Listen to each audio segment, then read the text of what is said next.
our story. Maybe this is the story of a young jungler who's 16 and starts out his international career on a big stage like this and lifts a trophy, LaFell, because as much as Myanmar wants this, as much as they deserve it, ECA has also brought the heat. I mean, like, if we're going to talk about story, since the very beginning, Sunset, Lover, as well as Sao, since as early as M1, they basically made through every international. They might have missed one or two, but the majority, it's always them. And then the lineup upgraded by bringing in Kid Bomba, a lot of personality, but talking to the guy one-on-one, he's very clever in the game, especially about how the laning phase is supposed to be, and then eventually getting Hiko Mania. One of the, I think one of the highest counts of Savages in international tournament, and now completing this lineup, Zaur Egoist. I gotta say, all 5 members have been through a lot, and they're creating history every single time they go to any international stage. I agree. That might just be a really good way to look at it, especially considering that if they do get to secure the championship here, that means that Zaur Egoist was eventually the key to the breakthrough that Team Spirit has been longing to achieve for the longest time of them being part here in the competitive MLBB scene. But let's see, because there have been certain adjustments as well, especially in this draft. No more Hiraras coming through. And you know, I think that is respect on the hero. I think it's respect on the hero, what she can do. I think it's respect on the opponents. And it's just saying, let's make it a non-factor, guys. We don't want the game to go based on who gets Hirara and who gets it 4 times out of 7. We just want to play. And at this point, you see the Uranus back up pretty high overall. I'd say for not seeing him last game at all, or banned, we see him first pick next to Zushin. Yeah, honestly, very high winner here. YG, they might respond with the Esmeralda, but again, having that Zushin, the Zushin really makes it so that YG might have a difficult time here, because Zushin is incredible in the sense that she can manipulate the team fight, and she's very hard to catch. Just those 2 combos make it very difficult for any team to fight against Zushin. Yeah, and my only concern is that that will provide for less playmaking for Yangon, which I feel like is an essential if they just really want to speed things up. So they don't really secure their XP lane matchup just yet. They already know that it's going to be against the Uranus, but this is what changes things. My goodness. But this shows that there's a chance that we're going to be playing double fighters. Or even if it is a marksman, it might be something that influenced the game early, like a Harif again. Harif, Granger, the likes. Okay, if it's double fighter though, Alvakito Frey are gone. So it's just mostly the Ruby that could be a potential pickup for Hiko, if that were to be the case, which again, it could be also some sort of deny towards Ying, because Ying doesn't have a hero just yet, but do they really want to settle with a Ruby if they're playing a lineup that's just going to protect around a Yi Sun Shin?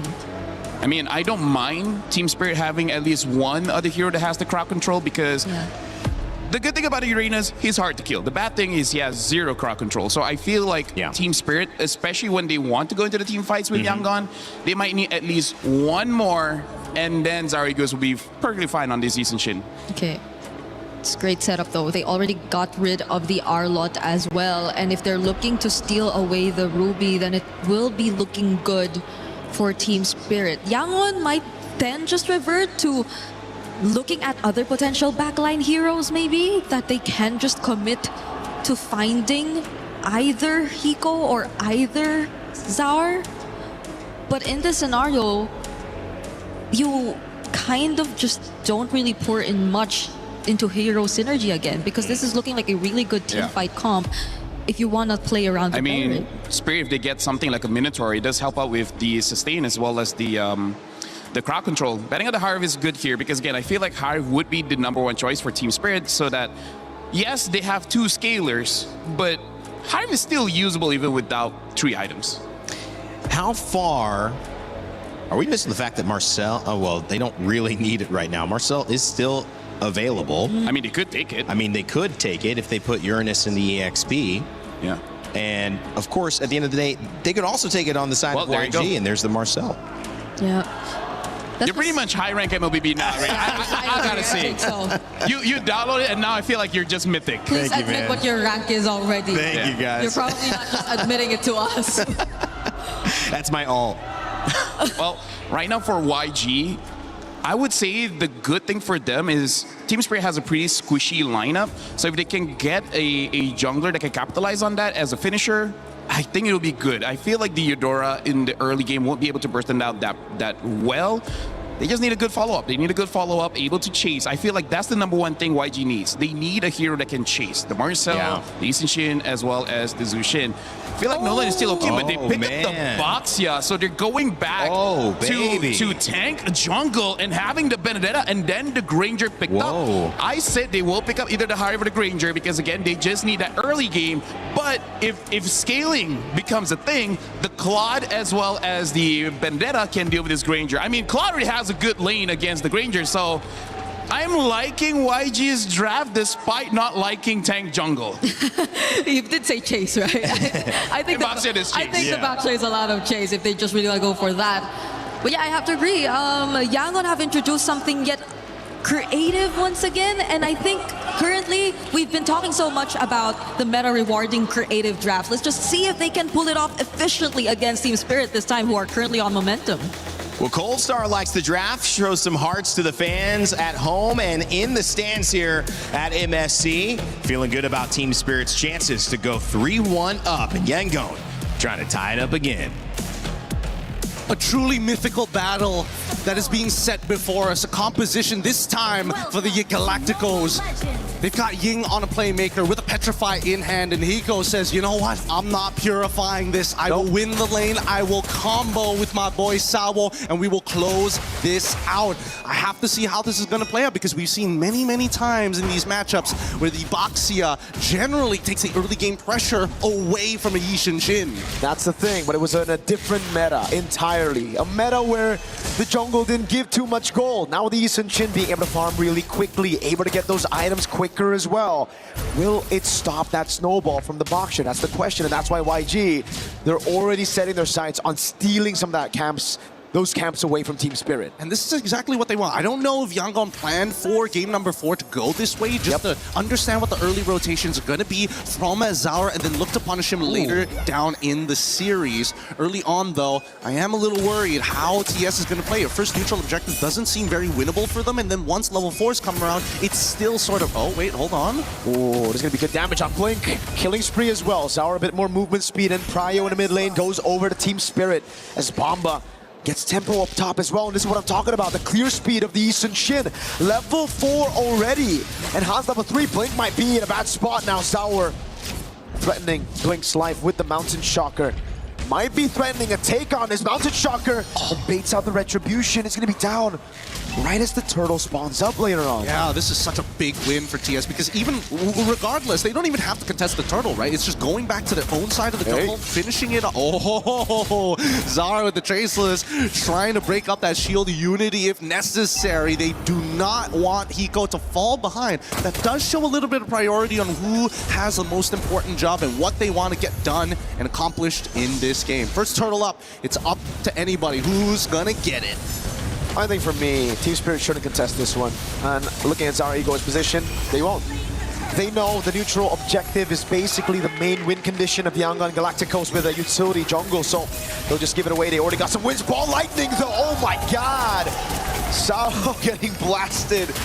2 ultimates used up. Hiko with the flicker out away from the shield unity. So much respect from Team Spirit against this snowball comp from YG. Yep, and this is the creativity that we weren't really seeing from Yangon in game number 3. But here in game number 4, it's a completely separate beast. Yangon now actually having not even much of an economic lead.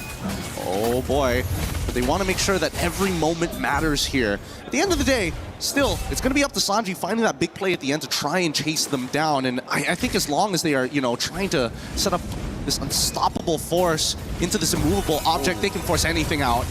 Beautifully done by Han. Yep. Good move. The Crimson Beacon now down. YG can be looking for plays around the map, but again, the big question mark for YG is still, is this enough? Because I don't think it is, Gideon, right? With this composition, you need to be the ones controlling the neutral objectives to just stay even, but by doing that, Zaur has just used these little windows of opportunity to get ganks, to get camps, shield unity. Oh, the golden hour saved it! Perfectly done. Zaur getting out to safety now. The Lantern player's right there with the Wrath of the Dragon. The Flicker locks him down for the ball lightning. Kaizen, Blink.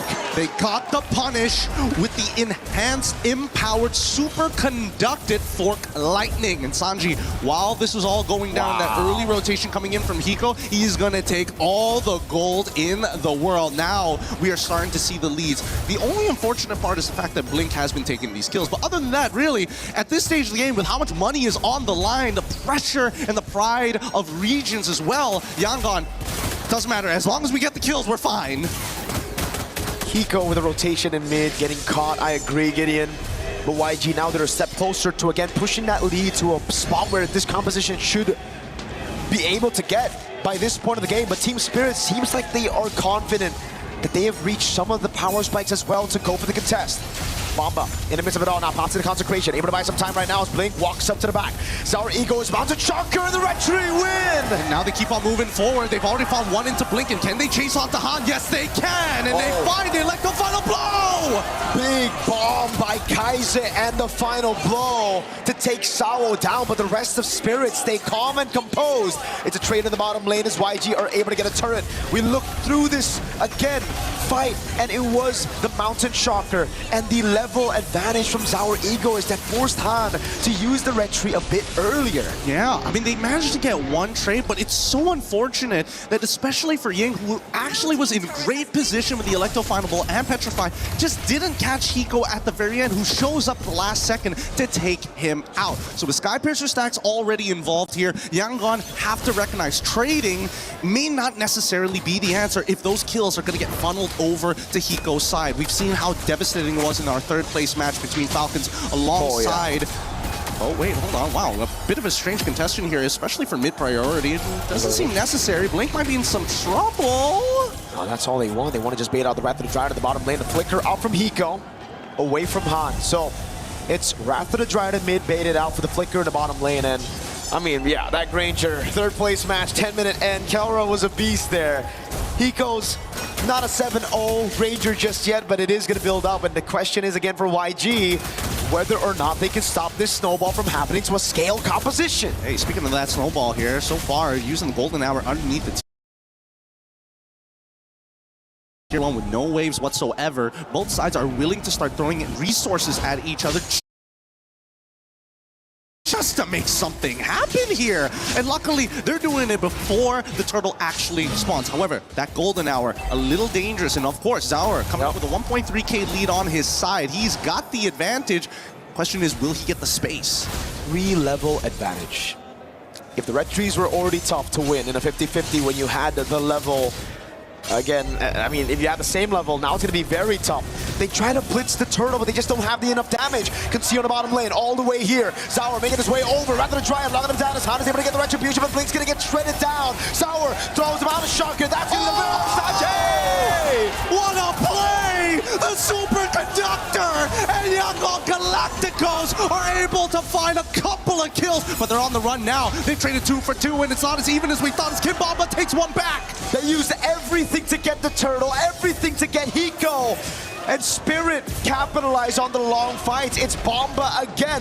Deathless, this time on the Uranus against Han, takes it away as well. Recalls in his face as Sour pushes up top, gets a turret, and the trade is again good for Spirit. They can't stop this. Let's look at the replay one more time, because again, Blink, amazing Wrath of the Dryads, hitting onto multiple targets here, but look at the chain here that Kai Sade set up for Sanji, and yet it still wasn't enough. Those frontliners are a huge problem right now. And Bomba waiting in the BMI, being the assassin on Uranus.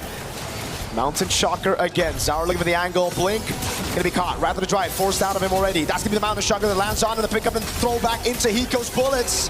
Good block. Good Not enough block. damage. Yep, not enough damage, but look at this. This was a 4v5, and honestly, it's a big win for Yangon, getting some pressure on the opposite side. Now that they have an EXP laner who not only clears waves ultra fast, but also has incredible movement, they're not going to be put in the same scenarios like they did in the previous couple of games where, oh, we got to worry about our side lanes. Oh, we won't be able to get there in time. No, no, no, no. It's a different story this time, and I think that TS recognized it.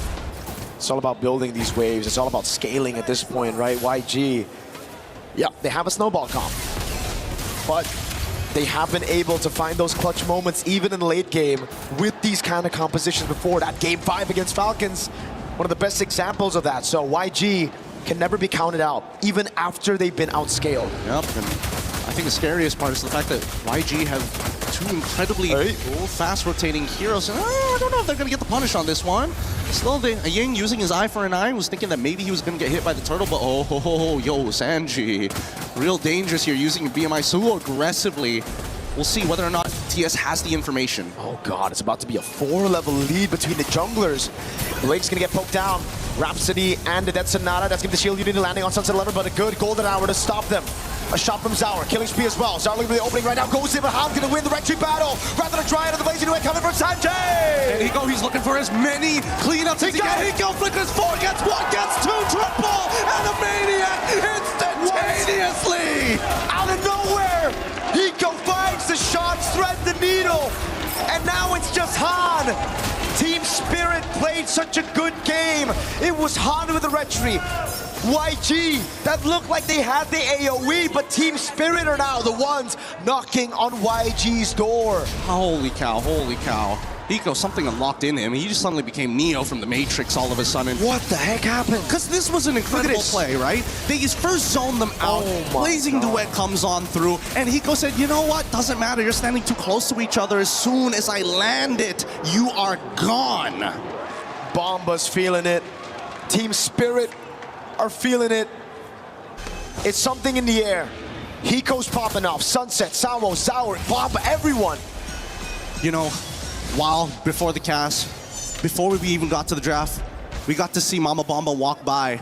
And there was one thing that she said that is really stuck. Today is the day. They really feel it. They put so much heart into it. 54 stacks already built up onto Hiko. How can he not feel like he is him right now as they basically unlock the architecture of Yangon? They're looking for a T2 at this stage, and they're going to double confirm with the help of the turtle bow. They've got the vision, but at the same time they know Ying is nowhere close. And now it's YG, they gotta dig deep. Yangon Galacticos again find themselves far behind, and unlike in game number 2 where they were able to equalize with their own lead, they went for this composition, the early one. They got 2 out of 3 neutral objectives, but they just couldn't capitalize on those team fights.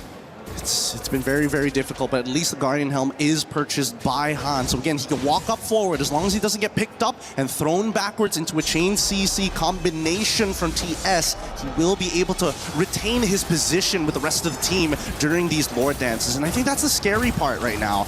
Both sides understand that not... Oh, hold on. We're seeing that TS proactively trying to get something out of Yangon. It's the consistent push and pull, and like LaFell said, it's how creative you can actually get. You've got set plays, but of course, how do you make it all line up? I guess it's through YG finding a big combo, but that's so hard to achieve as well. I think it's a little bit more than that. 2 Purifies and Revitalize as well. That's now a BOD on Hiko. He is massive, and they need to be able to cut those stacks in half. Half the problem is actually just finding Hiko. Exactly. And I think even Ying understands, it's like, man, around these neutral pits, they ring around and rosy us. And even if they do, Gideon, Zaur is still there as the secondary carry, the man that's been targeted, that is giving Hiko space. If you go for Hiko, you give space to Zaur. They get the Mountain Chakra, they see Sanji up top, they go for the burst on the Lord, and it is not going to be contested. Han is way too far behind, 3 levels under. This is fine, this is fine. They still have some decent wave clear on their side. They might have to sacrifice an inhibitor, but honestly, at this stage of the game, you gotta sacrifice more than just that. So much heart has been put into these games, such a big difference, and there you go, flicker out from Sanji. The autopilot might have costed him this next push. And now for Team Spirit, it's about building that lead again. It's about going back to basics, playing around the fundamentals that they've relied on their entire careers, making it to this point, and again, winning through it. Small leads, building up, now bot wave and the top wave coming down as well. Sanji, you gotta be careful, buddy. You got no flicker.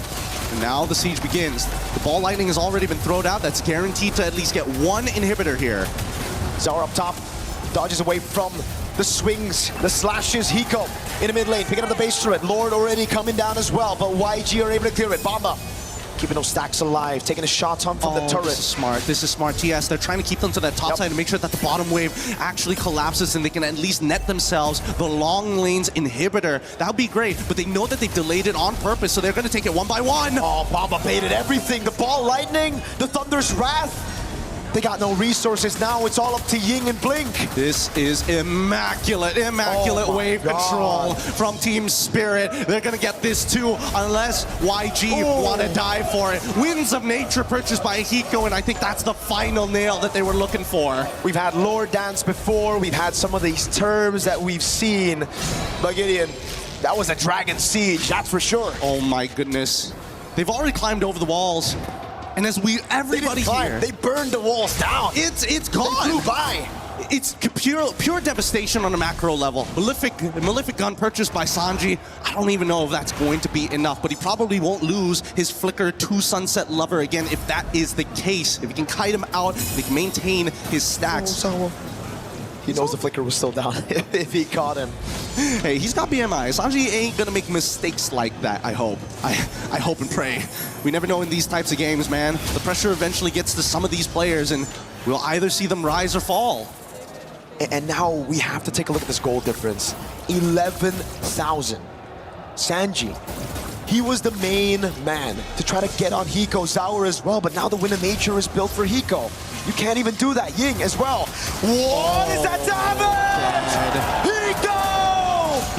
Hiko-mania coming back online. Now they're just gonna chase. Who's next? Blink on that Sun of Chopping Block. You're gonna turn into a maniac or you're gonna make him a savage? TS, let's find out as they're knocking on the door here in game number 4.